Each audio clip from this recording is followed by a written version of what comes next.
Toddbrook Reservoir is a site of special scientific interest. It was designated in the 1960s. A site of special scientific interest means that it is one of the most important sort of special sites for wildlife in the United Kingdom. So it's protected by legislation. It's designated for a really rare plant, which is actually a moss called dwarf bladder moss. Everything you can see sort of that's green on the bed of the reservoir behind me is predominantly this dwarf bladder moss.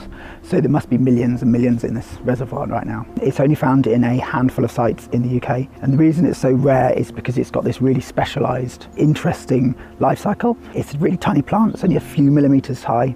The spores, which are sort of moss seeds, they live in the mud in dormancy. They're covered by water when the reservoir's full. When the reservoir's empty, as it is now, the mud is exposed, the spores germinate, and the moss completes its life cycle. So it completes its life cycle in maybe a couple of months, maybe a couple of weeks if it's really quick. And the spores can live in the mud in dormancy for years, maybe up to decades. The woodland, which sort of stretches up the valley behind me, is ancient woodland. So that means it's been constantly wooded since 1400. This is a really rare habitat type in the UK because we've impacted our woodlands quite a lot.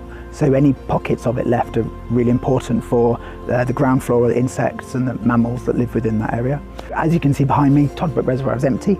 You would normally think that as a site of special scientific interest, that's actually a bad thing. But in this case, in this unusual case, it's a good thing, because what happens is the water level goes down and it allows the dwarf bladder moss, the really rare plant, to germinate and to grow. And in the long term, we'll make sure that the dwarf bladder moss is protected so that it has an opportunity to keep growing and the site of special scientific interest is not harmed in any way.